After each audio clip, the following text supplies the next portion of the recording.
18 ફેબ્રુઆરી 1836ના રોજ મહાન સંત, આધ્યાત્મિક ગુરુ અને વિચારક રામકૃષ્ણ પરમહંસનો જન્મ પશ્ચિમ બંગાળમાં થયો હતો.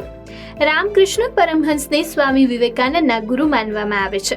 તેમનું બાળપણનું નામ ગદાધર ચટ્ટોપાધ્યાય હતું, પરંતુ જ્યારે તેઓ તમામ સાંસારિક આસક્તિઓ છોડીને આધ્યાત્મના માર્ગે ચાલ્યા ત્યારે તેમને અસ્તિત્વના પરમ તત્વ એટલે કે ઈશ્વરનું જ્ઞાન પ્રાપ્ત કર્યું, જેના કારણે તેમને પરમહંસ કહેવામાં આવ્યા. રામકૃષ્ણ પરમહંસને બાળપણમાં જ આધ્યાત્મિક અનુભવો થયા હતા.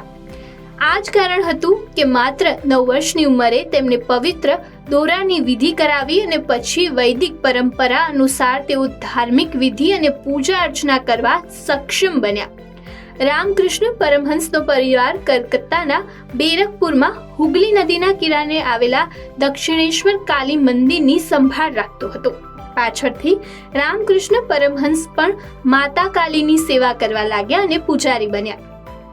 1856માં રામકૃષ્ણ પરમહંસને માતા કાલીના આ મંદિરમાં મુખ્ય પૂજારી તરીકે નિયુક્ત કરવામાં આવ્યા.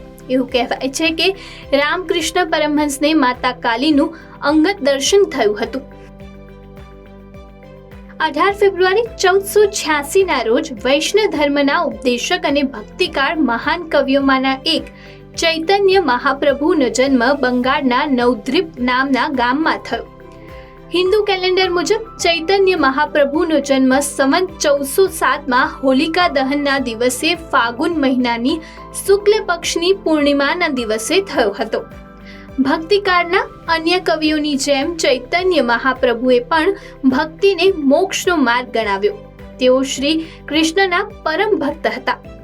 24 વર્ષની ઉંમરે ચૈતન્ય મહાપ્રભુએ તેમનું પારિવારિક જીવન છોડી દીધું અને ત્યાગ લીધો અને કૃષ્ણ ભાવના મૃત શીખવવાનું શરૂ કર્યું.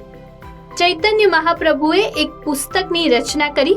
હરે કૃષ્ણ કૃષ્ણ કૃષ્ણ હરે હરે, હરે રામ રામ રામ હરે હરે. આ 32 ઉચ્ચારણ કીર્તન મહામંત્ર ચૈતન્ય મહાપ્રભુએ પોતે રચ્યો છે. 18 ફેબ્રુઆરી 1930ના રોજ અમેરિકન વૈજ્ઞાનિક ક્લાઇડ ટોમ્બોગે પ્લુટો ગ્રહની શોધ કરી, પરંતુ ક્લાઇડ ટોમ્બોગે તેની શોધ પછી તેને પ્લુટો નામ આપ્યું ન હતું. તેના બદલે 11મા ધોરણમાં ભણતી વિદ્યાર્થીનીએ ટોમ્બોગેની શોધને આ નામ આપ્યું. વિદ્યાર્થીનીએ સૂચવ્યું હતું કે રોમમાં અંધકારના દેવને પ્લુટો કહેવામાં આવે છે. આ ગ્રહ પણ અંધકારમાં રહે છે, તેથી તેને પ્લુટો નામ આપવું વધુ સારું રહેશે. તેની શોધ પછી 2006માં પ્લુટોની ગણતરી સૌરમંડળના 9 ગ્રહમાં કરવામાં આવી, પરંતુ તે પછી પ્લુટોને લઈને ખગોળશાસ્ત્રીઓમાં ચર્ચા શરૂ થઈ ગઈ. કેટલાક વૈજ્ઞાનિકોનું એવું માનવું હતું કે પ્લુટો બહુ નાનો ગ્રહ છે, ચંદ્ર કરતાં પણ નાનો, તેથી તેને ગ્રહ ન ગણાવી શકાય. જે પછી 2006માં ખગોળશાસ્ત્રીની રચનાને નામ આપનાર જૂથ ઇન્ટરનેશનલ એસ્ટ્રોનોમિકલ યુનિયનની બેઠકમાં નિર્ણય લેવામાં આવ્યો કે ફક્ત તે જ ગ્રહ કહી શકાય જે સૂર્યમંડળના ગોળાકાર માર્ગની આસપાસ ફરે છે અને તેની સ્વચ્છતા રાખે છે.